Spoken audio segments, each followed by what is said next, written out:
Bismillahirrahmanirrahim. Assalamualaikum warahmatullahi wabarakatuh. Kaum muslimin dan kaum muslimat, pemirsa TV Tarbiyah yang dirahmati Allah dan dimuliakan Allah Ta'ala, kita berada pada bulan yang penuh berkah dan kemuliaan Ramadan. Semoga kita diliputi oleh Allah dengan kemuliaannya, kita diampuni oleh Allah dosa kita, dan kita kembali fitrah. Kemudian salat dan salam kita sampaikan kepada Rasulullah Nabi kita Muhammad sallallahu alaihi wasallam. Pemirsa yang dirahmati Allah, salah satu keistimewaan kita dalam menjalankan ibadah puasa Ramadan adalah kita dianjurkan oleh Rasulullah bersahur. Kita telah tahu arti sahur, bahkan setiap menjelang fajar banyak diteriakkan sahur. Ada sahur keliling, ada panggilan sahur misalnya dari masjid-masjid dan musola. Lalu sebagian kita kaum muslimin dan muslimat telah memahami pentingnya sahur ini. Namun tidak jarang kita yang melewati, menganggap sahur itu kurang penting. Bahkan kadang-kadang tengah malam makan, Anda menunggu sahur dan tidur, bahkan terlambat waktu sholat subuhnya. Berikut ini kita sampaikan beberapa hadis Rasulullah yang menunjukkan keistimewaan sahur. Bahkan bukan dalam hadis saja, Allah Ta'ala juga mengingatkan pentingnya bersahur dengan ibadah. Walaupun di sini diingatkan istighfar dalam surat Ali Imran ayat 17. Wal mustaghfirina bil ashar.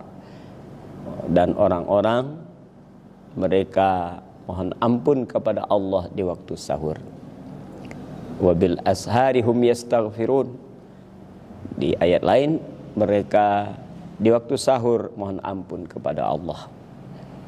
Bagi kita yang menjalankan ibadah puasa Ramadan, hendaklah kita memang manfaatkan momen sahur sebaik-baiknya.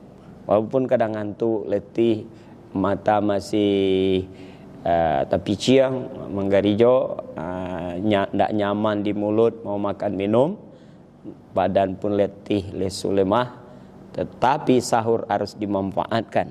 Kenapa? Pertama kata Rasulullah SAW dari hadis Anas bin Malik, Rasulullah bersabda, "Tasaharu fa inna fis sahur barakah." Sahurlah kamu karena dalam sahur itu ada keberkahan.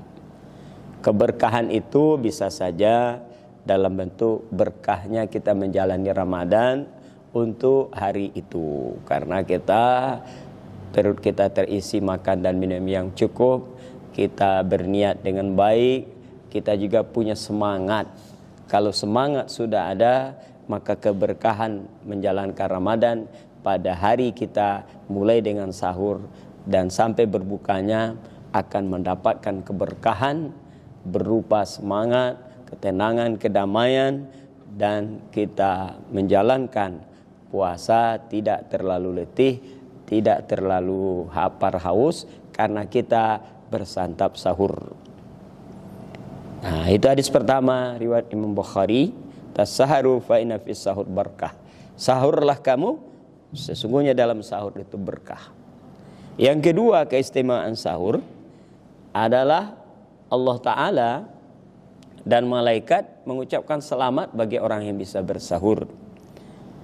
Dalam hadis Abu Sa'id Al-Khudri, Rasulullah bersabda, "As-sahur aklu barakah, fala tada'u walau an yajra'a ahadukum jar'atan min ma' wa innallaha wa malaikatahu yusholluna 'alal mutasahirin."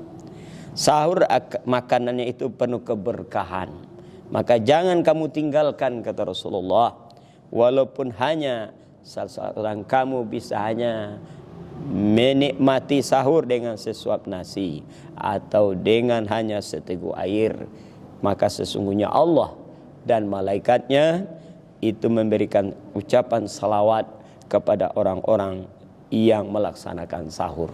Bayangkan Allah Ta'ala dan para malaikat memberi ucapan selamat kepada kita yang bersahur.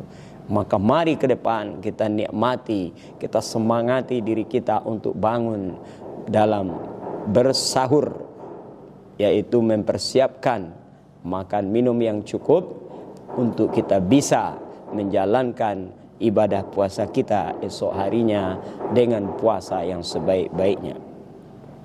Kemudian pemirsa TV Terbiah yang dirahmati Allah, yang ketiga keistimewaan sahur ini adalah penanda, pembeda puasa orang Islam dengan umat-umat sebelumnya.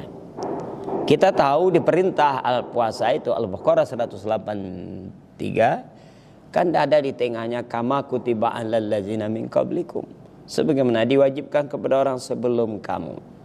Nah, apa sih bedanya puasa kita orang Islam, umat Rasulullah Nabi Muhammad dengan puasa ahli kitab umat Nabi terdahulu? Inilah hadis Rasulullah dari Amr bin As, dan hadis ini di Imam Bukhari dibuat bab khususnya. Faslu ma baina shaumina wa siyami ahli kitab akluhus sahur. Pembeda, kata Nabi, puasa kita dan puasa ahli kitab adalah aklatus sahur, adalah makan sahur.